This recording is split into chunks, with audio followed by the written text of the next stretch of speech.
Welcome to another session on internal medicine, important topics. Today we will be dealing with inflammatory myopathy. We will have special focus on the comparison between dermatomyositis versus polymyositis versus inclusion body myositis. So let us begin comparing them first based on the age of onset. So adulthood and childhood is the age of presentation in dermatomyositis. Polymyositis, any age above the age of 18. And inclusion body myositis is mainly seen in the elderly age group, that is above 50 years. Familial association is not present in dermatomyositis and polymyositis, but it is present in inclusion body myositis. Skin manifestations are prominent and important in dermatomyositis, while they are absent in polymyositis and inclusion body myositis. What about muscle involvement? The symmetric muscle involvement is present in dermatomyositis and polymyositis, while inclusion body myositis has asymmetric muscle involvement. All right.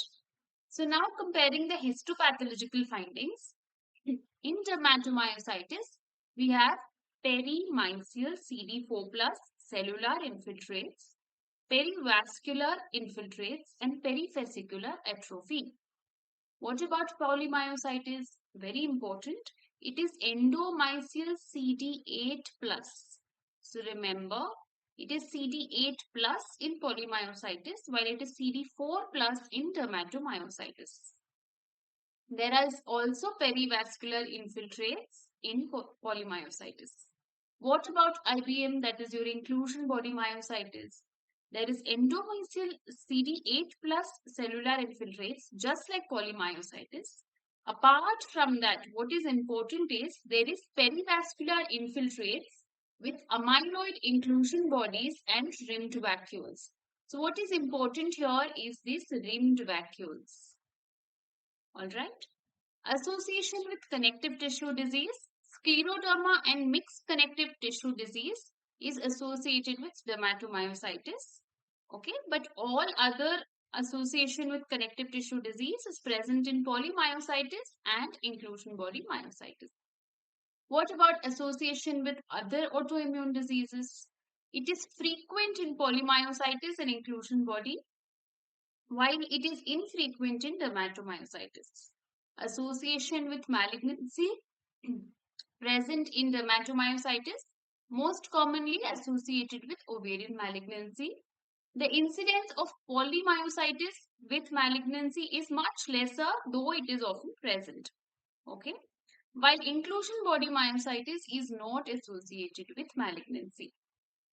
Immunotherapy, if given to these patients, dermatomyositis and polymyositis patients will respond to it, while inclusion body myositis, it is resistant to immunotherapy.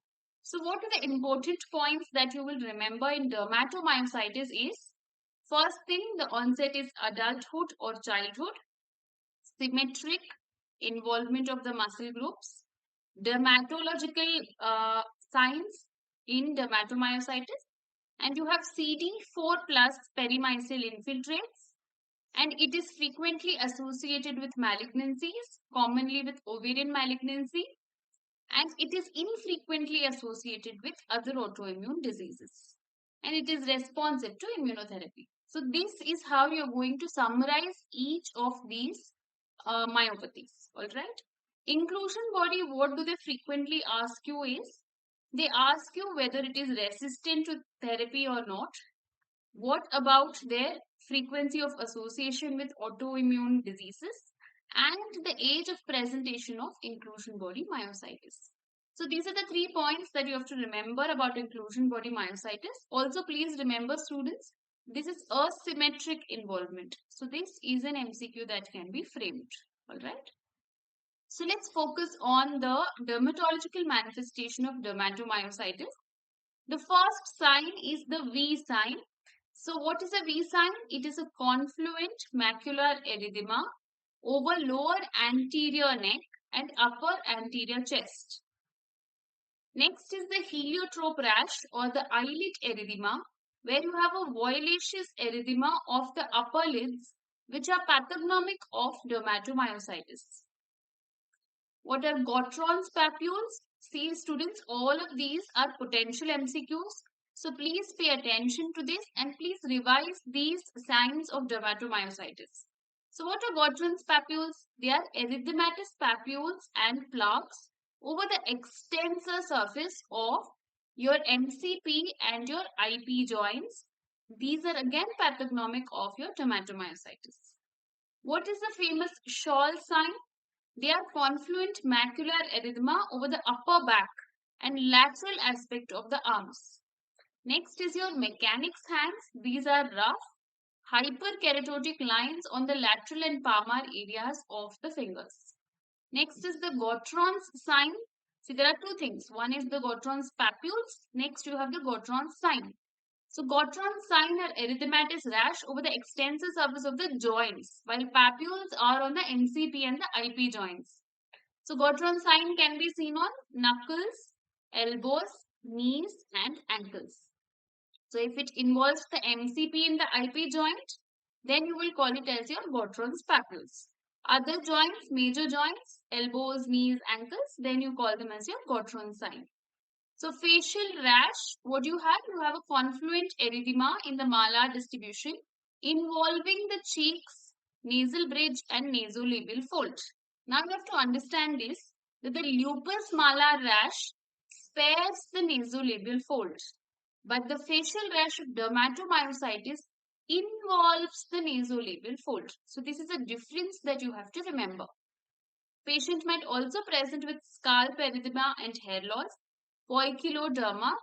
What is poikiloderma? It is mottled appearance of hyperpigmented and hypopigmented alternating macules with telangiectasias. So nail fold changes can be present.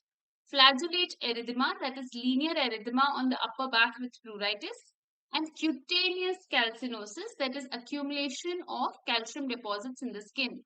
Where else do you see cutaneous calcinosis? It can also be seen in limited scleroderma. Alright, so let's look at some pictures of dermatomyositis. So this is your Gottron's papules. Gottron's papules. Alright, so you can see here on the extensor aspect of your MCP and your IP. You can see Gottron's papules. Can you here notice the eyelid erythema? This sign is nothing but your heliotrope rash. Your heliotrope rash of dermatomyositis. Okay, let's have a look at this Scholl sign. So can you see the upper back, okay, and behind your arms extending like how you wear a shawl? In the similar distribution, patient has an erythematous rash. V sign is present in the upper neck and in the upper thoracic area. Alright, so this is your V sign.